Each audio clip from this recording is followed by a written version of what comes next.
for our June celebration of Black Music Month, we've invited renowned music scholar, hip-hop historian, and public intellectual, Reverend Dr. Janet Jackson Winfreysmith, to speak with us today about one of her favorite liberation songs. Please call me Jackie. Greetings and gratitude for that warm introduction. In honor of Black Music Month, third in my mind only to Kwanzaa and Black History Month. Today, I'd like to unpack the underappreciated, underaccoladed, understreamed, overlooked, understood, a sacred text from the voice of a generation and a Juneteenth anthem. Claimed poet lyricist of the 2010s to well into the 2040s, unlike anyone we have ever seen, Beyonce, Giselle Knowles Carter. I'd like for you to participate with me in the recitation. We are going to march right into Black Parade. Jump the line. I'm going back to the South. I'm going back. That was 4 backs. Beyonce, Tina, Grandma, Great Grandma. Jump the line. Where my roots ain't watered down. This is what we call a double entendre. Double entendre. That means that she means it in 2 ways. So in the one way, she means the bloodline. Is no water in the bloodline. And in the second way, and this one is a little tongue-in-cheek, it's the nappy roots. She likes to keep it coily. Likes to keep it nappy. If it's nappy, she's happy. Jump the line. Growing like a baobab tree. Baobab tree. You've seen a baobab. Yep. It's in The Lion King, known for its deep root system of life on fertile ground. Ancestors put me on game. Swish. She's talking about her jumper. He got game. Jesus Shuttlesworth from the half point. Kobe, Braun, Curry, Jordan. Okay, jump the line. Unk Charm on gold chains with my Oshun inner J. Oh, there's a lot here. Ankh is a symbol of a reemergence from the womb and into the world. And she's stretching the rhyme on inner J to make it fit with Oshun. You're a goddess. Try to keep up. Jump the line. Drip all on me. Woo! No. Come. I need you with me on this. Try it with me. One more time. Drip all on me. Woo! On Karadashi key print. Hold up. Don't I smell like Satya Nagshapa incense? What's the scent? Sandalwood. What's the vibe? Most expensive wood in the world. Jump the line. Ice. Bust down. Not a dance move here. She's not busting it, not busting it down, but she's bust down the wrist. It's a bust down. Flooded, with my wrist, ow. The wrist is drip. The wrist is wet. It's, lakes, rivers, streams, H2O. We're not talking about water anymore. Ooh, going up, motherland, drip on me. She's talking about Africa. Drinking from the teat of the continent. Jump the line. I know that's the reason why they all big, mad, haters. Hateration in the dancery. Stay tuned for my review of the play Home after the theme song.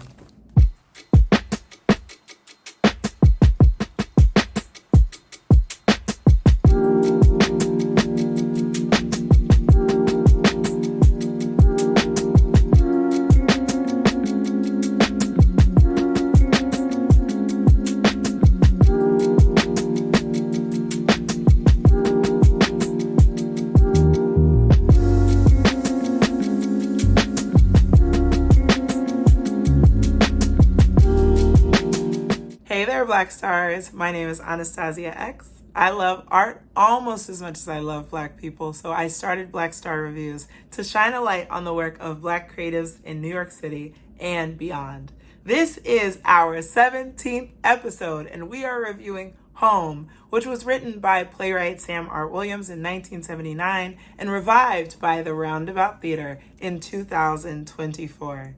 The show stars a trio of actors, Tory Kittles, Brittany Inge, and Stori Ayers, and is directed by the Tony Award-winning Kenny Leon. I saw the show not once, but twice on my own dime. So come on, let me try and get y'all in and out before the fish fry.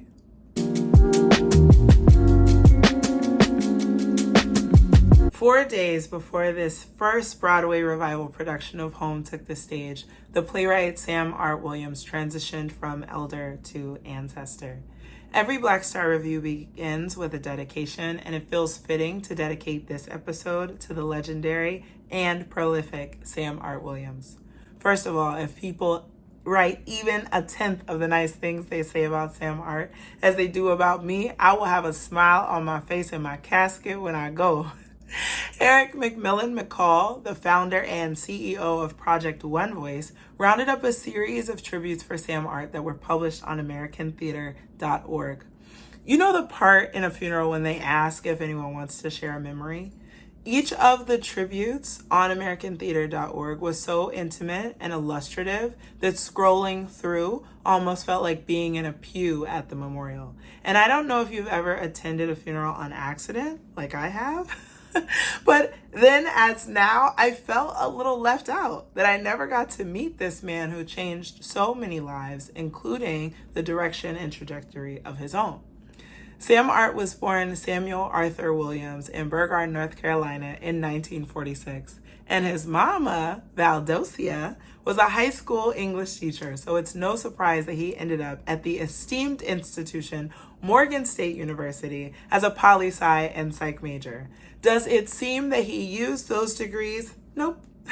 And am I judging him? Also nope, because I didn't use mine either.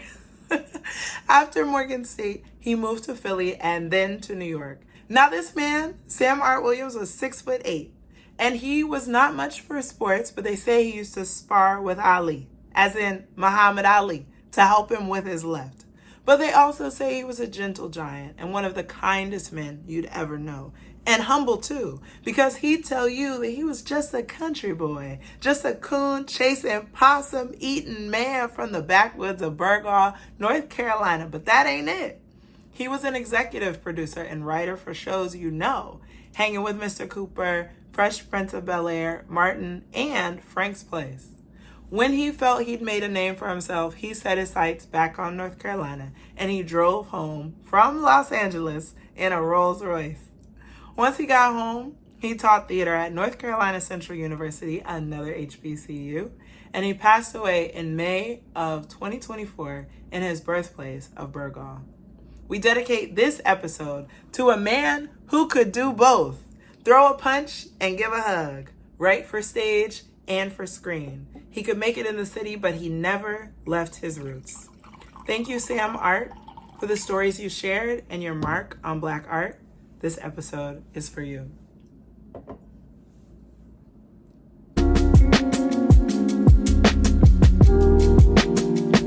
It's summertime in New York. The subway platform is a free public sauna. Wearing sandals means you get to wash your feet every time you come in the house. And kind neighbors will sell you ice-cold alcoholic beverages on any beach or side street. It is a playland for heathens. In the South, summertime is camp time, go to meeting, revival time. It's time to baptize, wade in the water, time to catch the spirit under the tent. But New York must have gotten the memo too, because we are having a revival season, albeit secular. There are at least 3 revivals of Broadway productions going on right now. The Wiz, which I reviewed in the last episode, Home, which I am obviously doing right now, and Cats, which I will be seeing in the next few days. Now, Home was originally produced in 1979 by the Negro Theater Ensemble at St. Mark's Theater, and it moved to Broadway where it played until 1981. So Samm-Art wrote Home on a Greyhound bus back home to North Carolina, and I knew before I did any research that this man has lived this story. I'm not saying literally, like it's not an autobiography, but he knew the characters as neighbors, as friends, and maybe even family. So Roundabout Theatre dug up this play as part of their Refocus project, which is dedicated to spotlighting great writers whose plays haven't entered the constellation of classics, not because of their merits, but because of the writers' identities. Now, while I commend this effort, I'm kind of intrigued by the implication here. What part of Samm-Art's identity kept this play from becoming a classic? We've got August Wilson, also a Black man who was writing plays and finding success around the same time. And in its time, Home was nominated for both a Drama Desk Award and a Tony Award. So why do we think of Wilson's works as classics, but not Williams? The language implies an identity that presented a barrier, but I haven't had much luck in finding further explanation. If you know more, please weigh in. A. Dean Irby says of this play, this brilliant piece of theater pulled together all of Samm-Art's literary gifts, his poetry, his art of storytelling, and his down-home articulation of Americana. Now, A. Dean Irby was the acting coach for The Cosby Show. And you could say a lot of things about The Cosby Show, but you could not say that the acting was bad. So, old show, new audience, what's the story?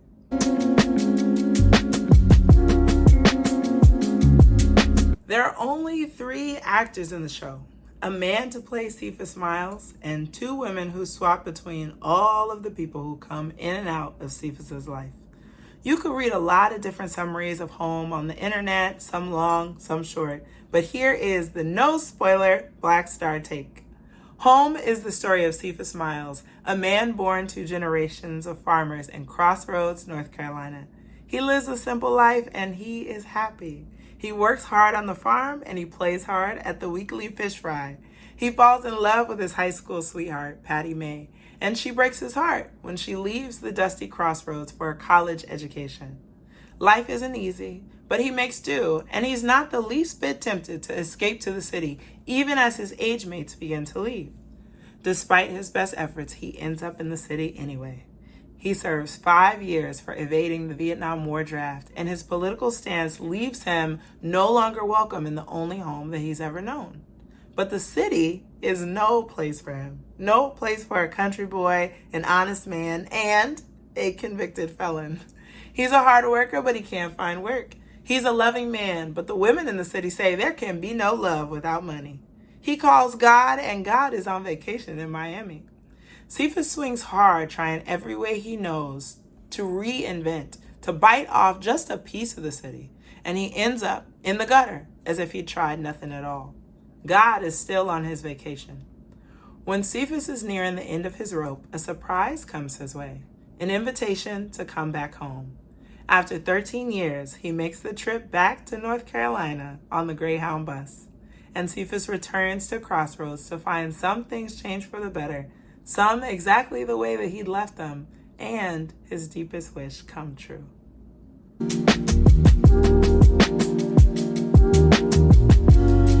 Whew, this show hit me like a subway train, coming and going, because like I said in the intro, I saw it twice. The first time I saw it was a Wednesday matinee, so it was me and the over 60s. And those are my buddies, the over 60s. But some buddies fall asleep, and no buddies laughed. So it was so quiet that you could catch every word. And as the show rolled on, I thought I knew how it would end. Like halfway through, I was quietly crying for a tragic ending that never actually came. A black man down on his luck, things going from bad to worse. Of course, I thought, it ends in the graveyard. The hero is a martyr, but Samm-Art proves me wrong. At the curtain call, I still ended up crying.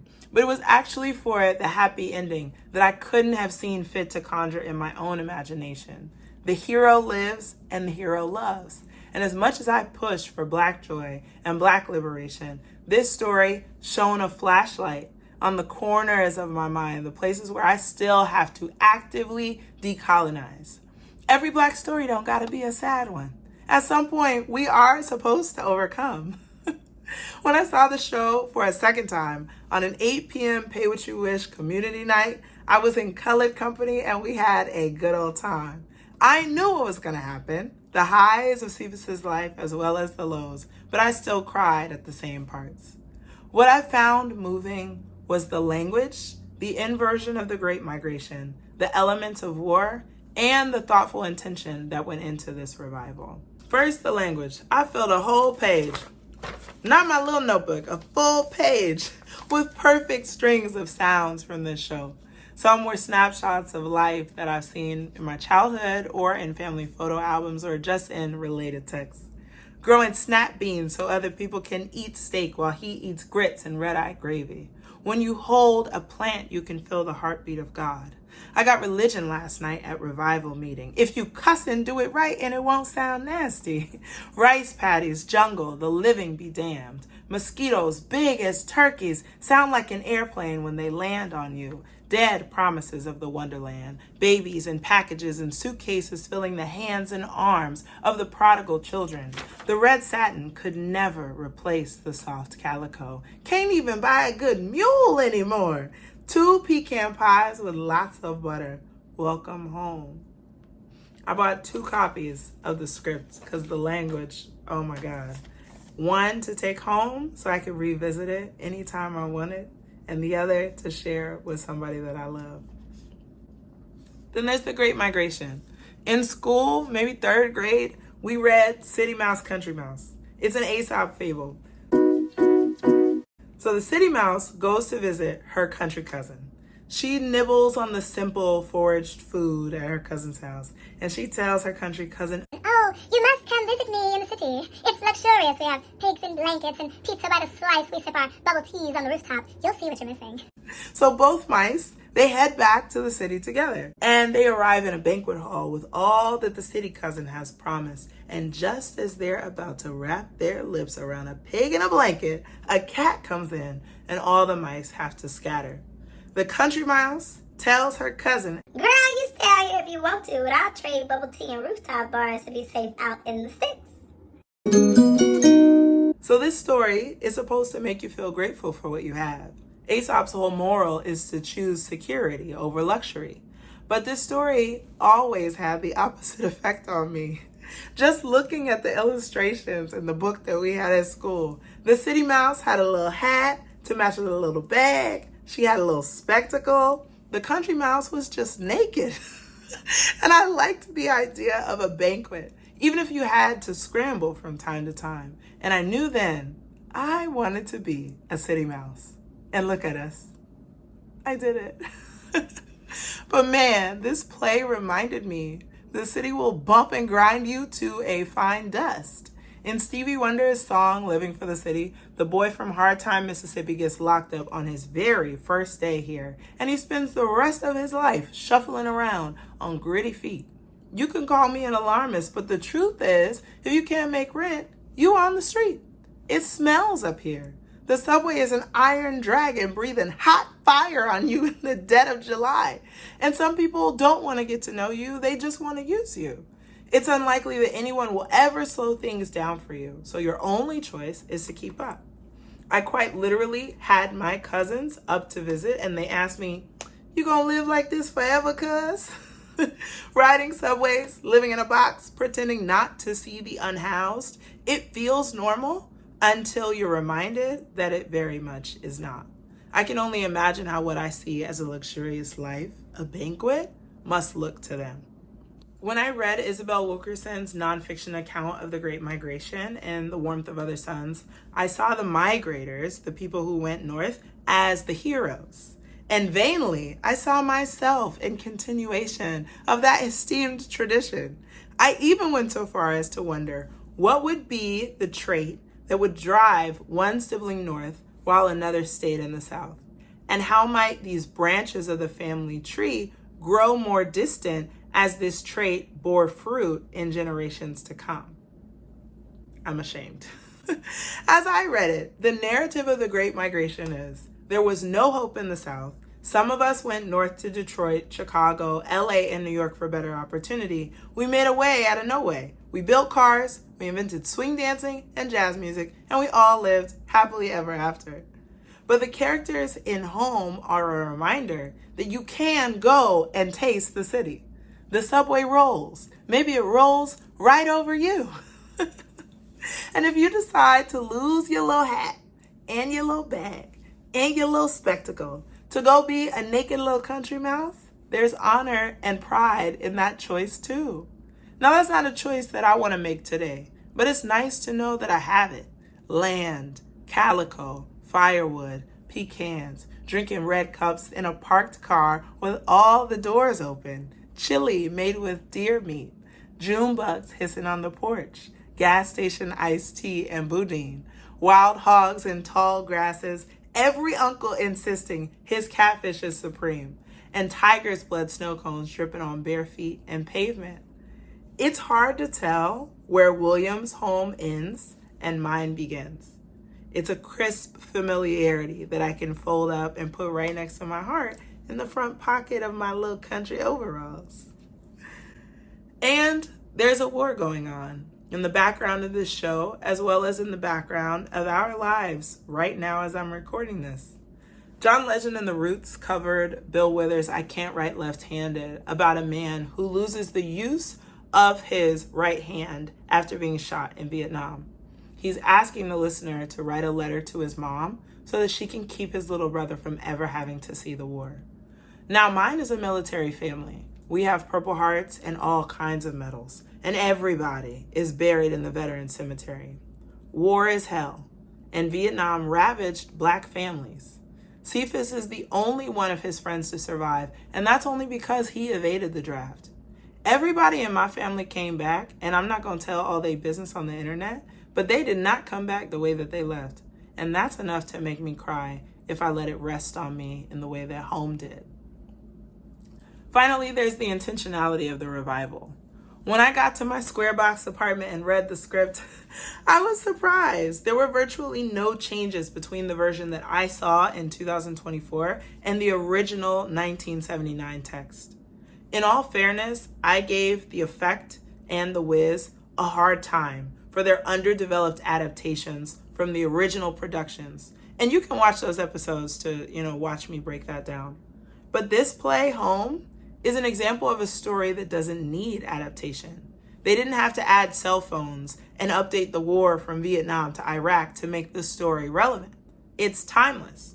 And while I stand by my other reviews, I'm curious about my own measuring stick here. Is it the deep personal connection to Home that makes me feel like this show was fine as originally written?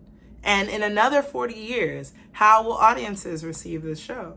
I'll check in with y'all when I'm 72, 40 years from now. Maybe by then my grandchild will have taken this show over.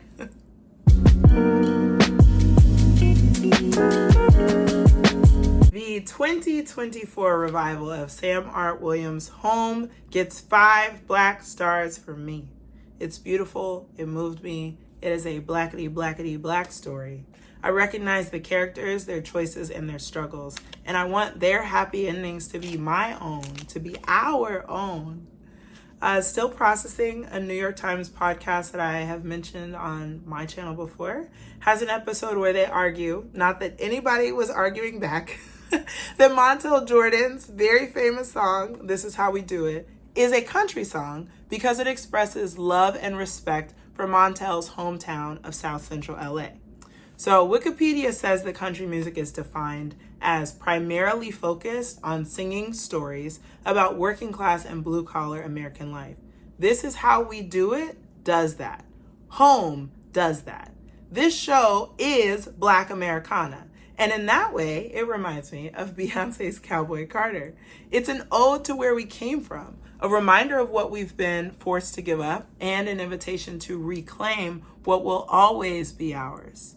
Besides a freshly fried piece of catfish melting through a styrofoam plate in somebody's backyard, I can think of nothing that this show is missing. Who I'd take? This is where it gets weird, honestly. I gave the show 5 stars and I stand on that. I saw it 2 times, I would see it a 3rd. But I don't know if it's a comedy or a tragedy or something else, so I wouldn't take just anybody to see it. My friend Avon loved it just as much as I did. My friends Bree, Brittany, and Natasha, they said it was fine. So I think people with ties to the South or strong ties to some place outside of New York, like some non-city place, would be moved by this show. But on the other hand, it might make them like a little bit homesick. I'd take a poet because, again, the language. And anyone who's hopeful for a reconciliation with their first love, anyone who grew up in Black church, anyone who bumps Erykah Badu's Southern Girl and Beyonce's Black Parade on the regular, and anyone who is bold enough to claim that they were listening to Black country music before Cowboy Carter. Bring them people to the front and take them to the show. Where to go? You know I'm always trying to find some place to get the food that they talk about in the show. So the menu for this show is steak, double cuts, tossed salad with Russian and champagne. You already in the city, so live it up. You can take a 9-minute walk up 8th Avenue to the Black-owned Brooklyn Chop House Times Square location. I would say bring a friend because the steaks are pricey, so maybe y'all could split a double cut and a chopped salad. Take it to the city, the subway rolls. I hope you'll check out the 5 Black Star revival of Home at Roundabout's Todd Hames Theater. Leave me a comment on Instagram if you want me to join you, since I am definitely down to see this show for a 3rd time. I can't wait to see you in the next episode when I review the completely reimagined ballroom version of Cats. If you enjoyed this review, remember to subscribe to my channel and follow me on Instagram and TikTok. In the meantime, I'm sending you Black love and starlight. Stay shiny, y'all.